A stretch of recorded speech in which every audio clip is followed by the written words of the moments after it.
Hello students, स्वागत है आप सभी का एनसीईआरटी फिजिक्स क्लास 12th में। और तरंग प्रकाशिकी के अंतर्गत आज हम करेंगे क्वेश्चन नंबर 3 जो है विनाशी व्यतिकरण किसे कहते हैं, इसके लिए शर्त व्युत्पन्न कीजिए। और इसके पहले हमने समपोषी व्यतिकरण किया हुआ है और इसके लिए शर्त निकाली थी परिणामी तीव्रता से, पथांतर निकाला था और पथांतर के लिए हमने एन लैम्डा निकाला था। ठीक है, तो ये हमने अच्छे से समझ लिया था। और इसका जो एप्लीकेशन है, इसका प्रयोग फ्रिंज चौड़ाई के व्यंजक में है, तो इसलिए हम लोगों ने यहाँ पे इसको किया है। हो सकता है अलग से एग्ज़ाम में पूछ लिया जाए, इसलिए हम लोग नोट्स की प्रॉपर तैयारी करके कंप्लीट स्टडी कर रहे हैं। तो आइए स्टार्ट करते हैं।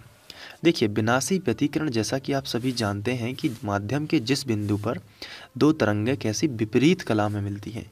अब इसका क्या मतलब है? इसका मतलब ये है, आइए इसको थोड़ा सा वाइट पेपर्स पर समझ लेते हैं। आप में से बहुत सारे बच्चे ऐसे होंगे जिनको पता भी होगा। तो ये देखिए, यहाँ पे इस तरीके से एक तरंग जो है इस तरीके से चलती है, जिसका सुरंग गर्त मैंने बनाया हुआ है। अब दूसरी तरंग का जो सुरंग है, गर्त है, पहली तरंग की सुरंग से मिलेगा। ये देखिए, इसे बोलते हैं विपरीत कला। तो विपरीत कला में मिलते हैं, तो ऐसी स्थिति में माध्यम का जो कोई भी पार्टिकल है, इसे तरंग फर्स्ट वाली तरंग इसे ऊपर खींचना चाहती है, लेकिन सेकंड वाली तरंग इसे नीचे खींचना चाहती है, जिससे ये पार्टिकल कहीं भी नहीं जाता और इसकी ऊर्जा वहीं पर न्यूनतम हो जाती है। क्योंकि किसी भी वस्तु पर दो बल लगेंगे जो कि विपरीत डायरेक्शन में होंगे, तो वो पार्टिकल कहीं नहीं जाएगा, वो वस्तु कहीं नहीं जाएगी, तो इससे उसकी ऊर्जा का विनाश हो जाता है। इसलिए इसे बोलते हैं विनाशी व्यतिकरण। ये देखिए, तो विनाशी व्यतिकरण की डेफिनेशन आपको समझ में आ गई होगी कि माध्यम के जिस बिंदु पर दोनों तरंगें विपरीत कला में मिलती हैं। विपरीत कला इसी को तो कहते हैं ना, कि पहली तरंग का सुरंग, दूसरी तरंग का गर्त, इसे बोलते हैं विपरीत कला। तो विपरीत कला में होते तरंग की तीव्रता कैसी होती है? न्यूनतम होती है। आइए अब इसमें हम परिणामी तीव्रता के माध्यम से इसका जो कलांतर है और पथांतर है, इसको निकालते हैं।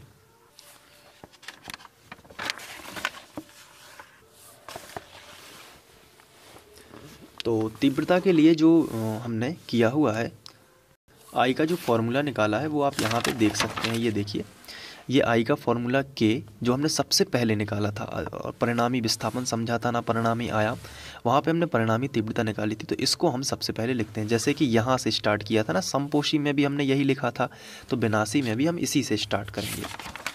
ठीक है, तो आपको बहुत अच्छे से समझना है। तो चलिए हम लिख लेते हैं पहले वो। तो ये देखिए, मैंने यहाँ पे परिणामी तीव्रता लिख ली है, वही तीव्रता है जो हमने इसके पहले इस्तेमाल की हुई थी।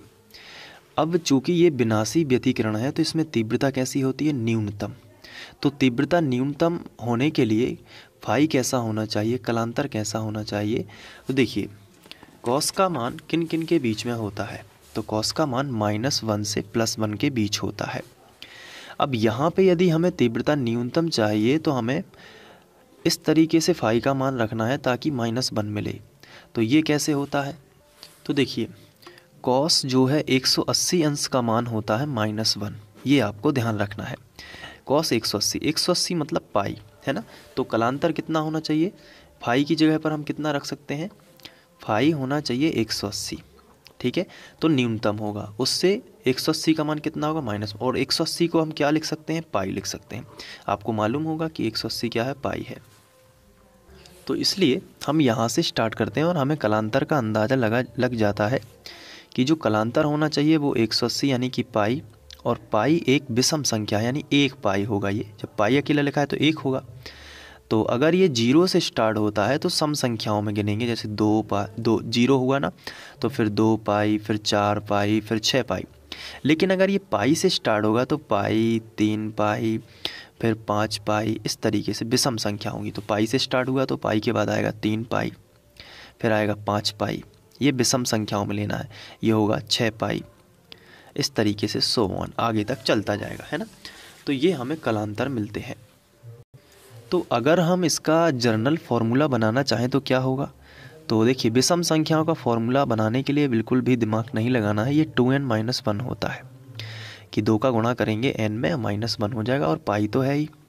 तो अब आप चेक कर सकते हैं, जहाँ n क्या है, n जो होगा वो संख्याएं बताएगा 1 से लेके 2, 3 पूरी संख्या। ठीक है, अब चेक कर लेते हैं कि कैसे इसमें विषम संख्याएं आ रही हैं इस फॉर्मूले के जरिए। तो देखिए, 2n की जगह पर हम 1 रखते हैं, मान लीजिए, हम 0 भी रख सकते हैं, लेकिन हमें 1 से स्टार्ट करना है। तो अगर हम 1 रखेंगे तो n की जगह पर 1 रखेंगे -1 और पाई। किस फॉर्मूले में रखा है? 2n-1 पाई वाले फॉर्मूले में। तो n की जगह पर हमने 1 रख दिया था, 2 एकम 2 -1 पाई, 2 में से 1 गया, कितना बचा? 1 पाई आ गया ना। अब इसी फॉर्मूले में यानी कि 2n-1 पाई में आप n बराबर 2 रख के देखिए। तो n बराबर 2, तो 2 और n बराबर 2 -1 पाई, 2 दूनी 4 -1 तो 3 पाई आएगा कि नहीं? तो ये 3 पाई आ गया। तो आप कह सकते हैं कि ये फॉर्मूला ऐसा है जिससे विषम संख्या मिल रही है, इसलिए इसे जनरल फॉर्मूला बोलते हैं। तो ये आप थोड़ा सा याद रखेंगे। तो फिर हमें यदि कलांतर पता है तो हम पथांतर निकाल सकते हैं, यानी मार्गांतर। तो हम पथांतर या फिर इसे बोलते हैं मार्ग अंतर, और इसे हम डेल से प्रदर्शित करते हैं। तो ये हम निकाल सकते हैं। और ये कितना आएगा?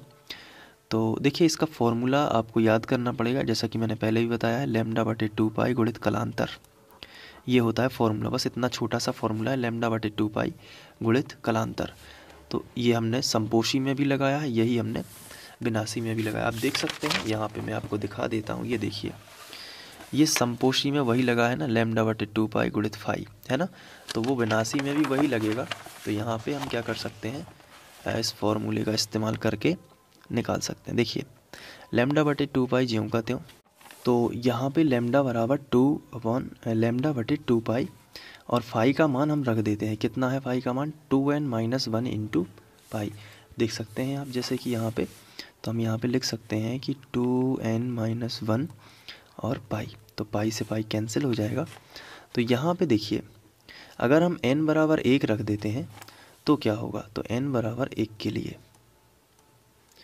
यानी नंबर जो हैं उनको हम n बराबर 1 के लिए, 2 के लिए, तो ये हमें निकल आएंगे मान। देखिए n बराबर 1 के लिए क्या होगा? λ/2, क्योंकि पाई तो कैंसिल हो गया है, और गुणित 2n की जगह पर 1 रख देंगे तो 2 एकम 2 -1। ठीक है, n की जगह पर 1 रखा तो 2 एकम 2 -1, 2 में से 1 चला जाए, कितना बचेगा? 1। तो ये जो मार्गांतर है वो आएगा 1 बचेगा यहाँ पे ना, तो 1 का गुणा लैम्डा में होगा, तो λ/2। n बराबर 1 के लिए आएगा λ/2। अब हम n बराबर 2 के लिए निकाल लेते हैं। तो n बराबर 2 के लिए देखते हैं मार्गांतर क्या होता है। तो यहीं पे हम n की जगह पर 2 रखेंगे, 2 दूनी 4, 4 में से 1 चला जाएगा, कितना बचेगा? 3, तो 3 λ/2 आएगा।